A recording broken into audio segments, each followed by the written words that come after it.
Hello students, welcome back to Atul sir commerce classes. Students, आपको पता ही है हम आपके लिए क्लास 11th बिजनेस स्टडीज का एक ऐसा कोर्स लेके आए हैं जिसमें हम हर एक चैप्टर के हर एक टॉपिक को बहुत ज्यादा डिटेल में कवर कर रहे हैं।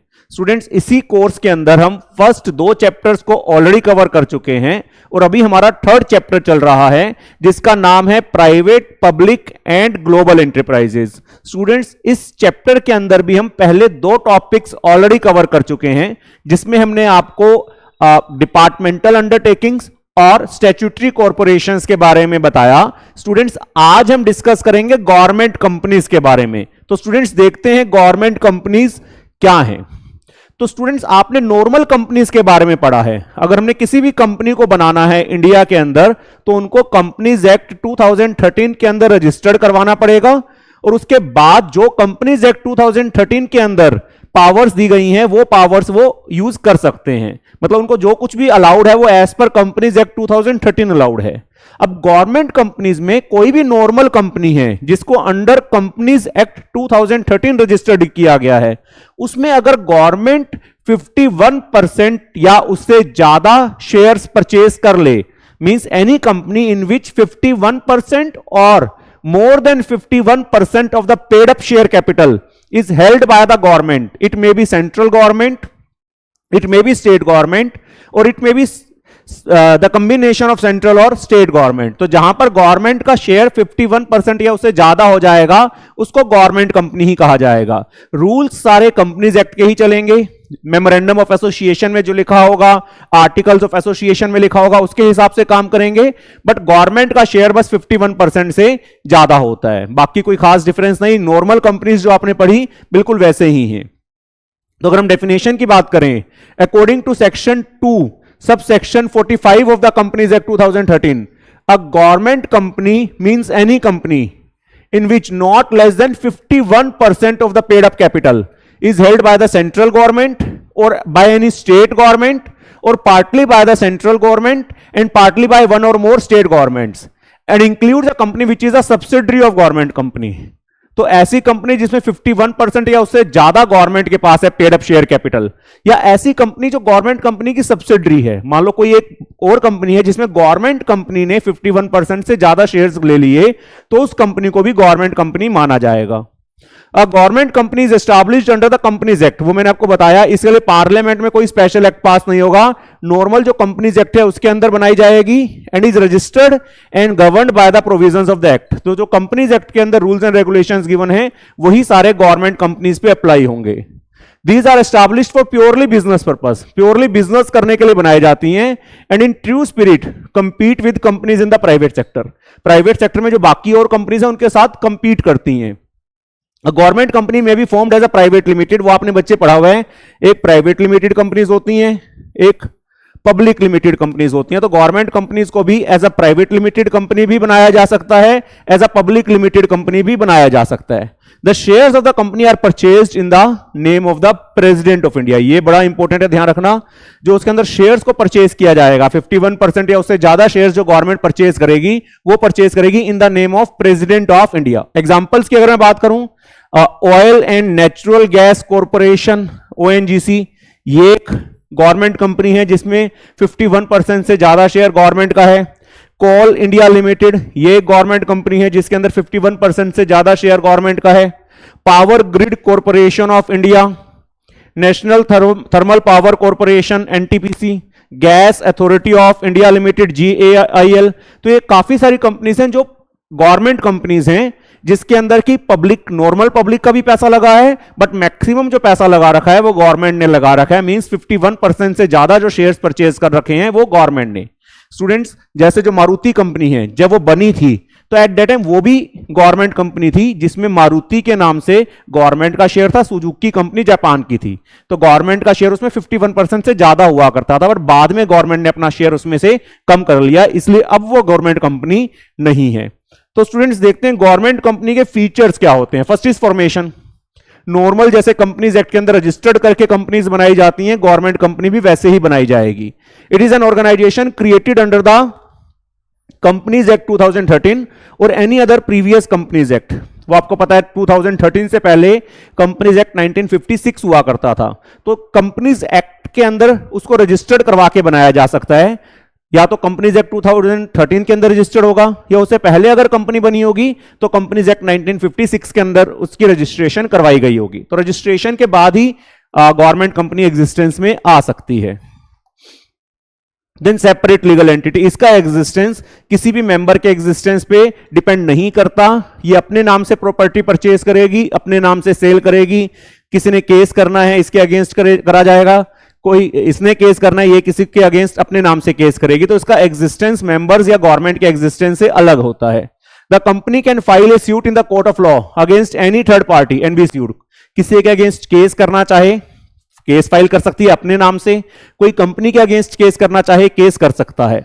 The company can enter into a contract and can acquire property in its own name, अपने नाम से प्रॉपर्टी को खरीदना या बेचना चाहे, कोई भी कॉन्ट्रैक्ट करना चाहे कर सकती है। तो इसका लीगल एग्जिस्टेंस मेंबर्स के एग्जिस्टेंस या गवर्नमेंट के एग्जिस्टेंस से अलग होता है।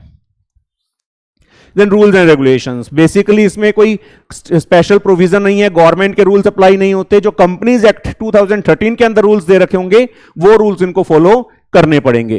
The management of the companies regulated by the provisions of the companies act like any other public limited company, जैसे बाकी नॉर्मल कंपनीज के अंदर कंपनीज एक्ट के अंदर जो रूल्स दे रखे हैं वो चलते हैं, वैसे ही गवर्नमेंट कंपनी के अंदर भी जो कंपनीज एक्ट के अंदर रूल्स होंगे वो चलेंगे, गवर्नमेंट के रूल्स एंड रेगुलेशंस इसमें अप्लाई नहीं होंगे।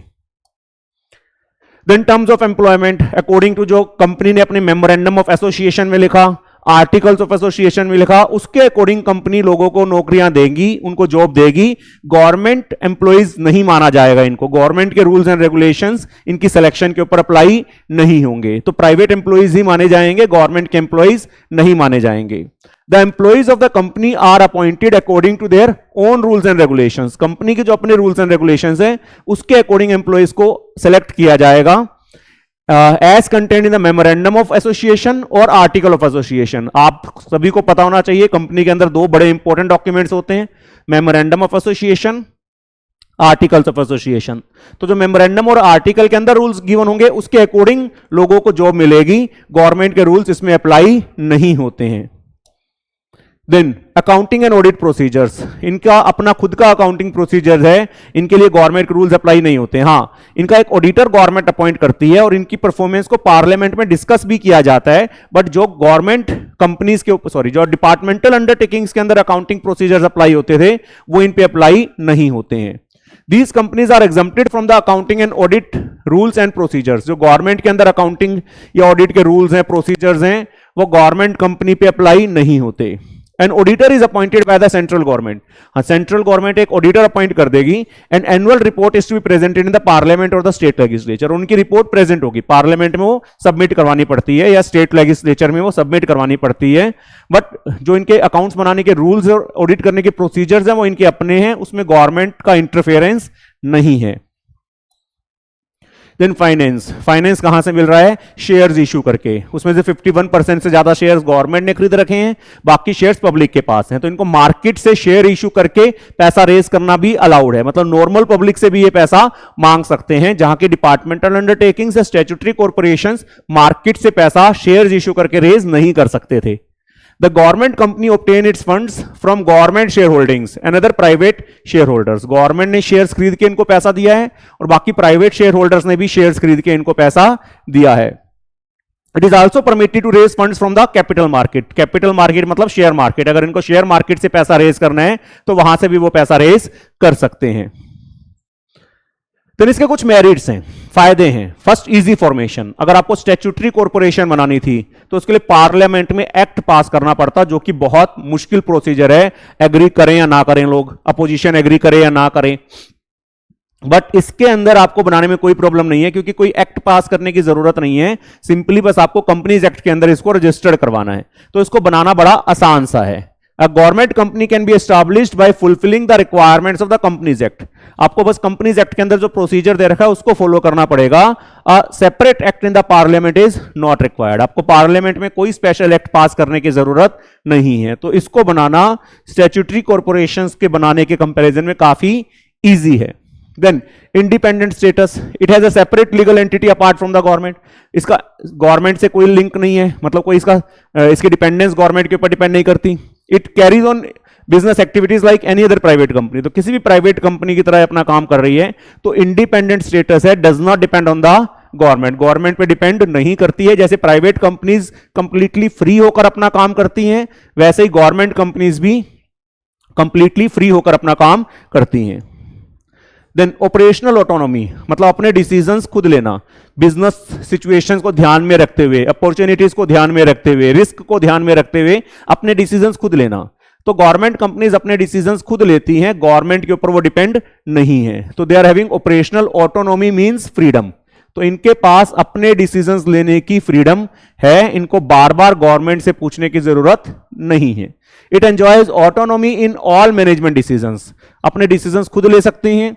And take actions according to the business prudence, prudence का मतलब है समझदारी, तो अपनी बिजनेस की जो समझ है उसके अकॉर्डिंग जो वो डिसीजंस लेना चाहें ले सकते हैं। They do not depend on the government, they are having complete freedom regarding taking the decisions. Then prevents unhealthy business practices, you can say. Private sector, student सोच के देखना खाली प्राइवेट सेक्टर ही होता तो हो सकता है वो अनहेल्दी प्रैक्टिसेस शुरू कर दे, बट जब गवर्नमेंट प्राइवेट सेक्टर के साथ कंपीट कर रही है तो गवर्नमेंट का पर्पस होता है कि अनहेल्दी प्रैक्टिसेस को प्रमोट ना होने दे।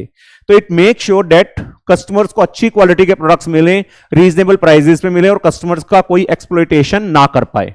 These companies provide good quality products at reasonable prices. Government companies हमेशा अच्छी क्वालिटी के प्रोडक्ट्स देती हैं, रीजनेबल प्राइसेस पे देती हैं। It helps to control the market and reduce unhealthy business practices. अगर कंप्लीटली प्राइवेट सेक्टर होता तो हो सकता है अनहेल्दी प्रैक्टिसेस प्रमोट हो जाती, बट गवर्नमेंट उस चीज को कंट्रोल करती है और कोशिश करती है कि मार्केट के अंदर सभी सही ढंग से कस्टमर्स को ट्रीट करें, अच्छे से अच्छा प्रोडक्ट उनको मिले, रीजनेबल से रीजनेबल रेट्स पे मिले। देन स्टूडेंट्स इसकी कुछ लिमिटेशंस भी हैं। First, freedom only in name है, तो मैक्सिमम गवर्नमेंट के पास ही शेयर होल्डिंग, तो मैक्सिमम जो डिसीजन चलना है वो तो गवर्नमेंट का ही चलना है। तो फ्रीडम कह देते हैं कि कंपनीज एक्ट के हिसाब से इनके पास फ्रीडम है, बट मैक्सिमम डिसीजंस के अंदर गवर्नमेंट का इंटरफेरेंस रहता है। Since the government is the only share holder in some of the companies, कुछ कंपनीज तो गवर्नमेंट कंपनीज ऐसे हैं जिसमें मैक्सिमम क्या सारा का सारा ही शेयर गवर्नमेंट के पास है। The provisions of companies act does not have much relevance, फिर वहां पर कंपनीज एक्ट के प्रोविजंस का बहुत ज्यादा रेलेवेंस नहीं रह जाता, वहां गवर्नमेंट के ही रूल्स एंड रेगुलेशंस अप्लाई होते हैं, कंपनीज एक्ट को इतना ज्यादा फॉलो नहीं किया जाता। देन लैक ऑफ अकाउंटेबिलिटी, अब जहां पब्लिक का पैसा लगा है वहां पार्लियामेंट के अंदर उसकी अकाउंटेबिलिटी बननी चाहिए, पार्लियामेंट के अंदर आंसरेबिलिटी होनी चाहिए, अगर वो अच्छा काम नहीं कर रहे हैं तो पार्लियामेंट में जवाबदेही होनी चाहिए, बट गवर्नमेंट कंपनीज की परफॉर्मेंस को पार्लियामेंट में डिस्कस नहीं करा जाता। तो जो पब्लिक फंडिंग से कोई कंपनी बन रही है उसकी कॉन्स्टिट्यूशनल जिम्मेवारी बनती है कि उसकी अकाउंटेबिलिटी हो पब्लिक की तरफ, वो अकाउंटेबिलिटी ये नहीं पूरा कर रहे हैं, गवर्नमेंट की तरफ ये आंसरेबल नहीं है, पार्लियामेंट में इनकी परफॉर्मेंस को डिस्कस नहीं किया जा रहा। इट एवेड्स मतलब भागना, कॉन्स्टिट्यूशनल रिस्पॉन्सिबिलिटी, वो अपनी कॉन्स्टिट्यूशनल जो जिम्मेवारी बनती है उससे भागते हैं। Which a company financed by the government should have, अगर पब्लिक का पैसा लगा है तो उसकी कॉन्स्टिट्यूशनल जिम्मेवारियां बनती हैं, उसकी आंसरेबिलिटी बनती है, बट गवर्नमेंट कंपनीज उस आंसरेबिलिटी को पूरा नहीं कर रही। It is not answerable directly to the parliament, parliament में जो आंसरेबिलिटी बनती है, अगर उनकी परफॉर्मेंस कुछ डाउन जा रही है तो पार्लियामेंट में डिस्कस होनी चाहिए, वो डिस्कस नहीं होती। तो जो कॉन्स्टिट्यूशनल जिम्मेवारी बनती थी वो इसको पूरा नहीं कर रहे हैं। Last is government control, maximum में गवर्नमेंट ही मेजोरिटी शेयर होल्डर्स हैं, तो अल्टीमेट कंट्रोल गवर्नमेंट का ही रहता है। तो हम कह सकते हैं कि जो प्राइवेट सेक्टर के इनिशिएटिव की बात कर रहे थे वो बहुत ज्यादा अप्लाई नहीं होता, क्योंकि गवर्नमेंट ही मैक्सिमम कंट्रोल कर रही है।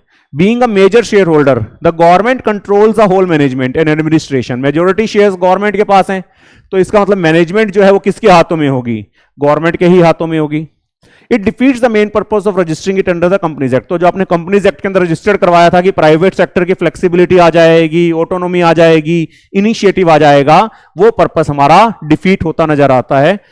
मैक्सिमम जो रूल्स चलते हैं वो गवर्नमेंट के ही चलते हैं। तो स्टूडेंट्स उम्मीद है आपको ये समझ में आया होगा। पब्लिक सेक्टर के अंदर हमने 3 टाइप की ऑर्गेनाइजेशंस को डिस्कस कर लिया, डिपार्टमेंटल अंडरटेकिंग्स, स्टैट्यूटरी कॉर्पोरेशंस और गवर्नमेंट कंपनीज। स्टूडेंट जल्दी ही मिलते हैं नेक्स्ट टॉपिक के साथ। Thank you.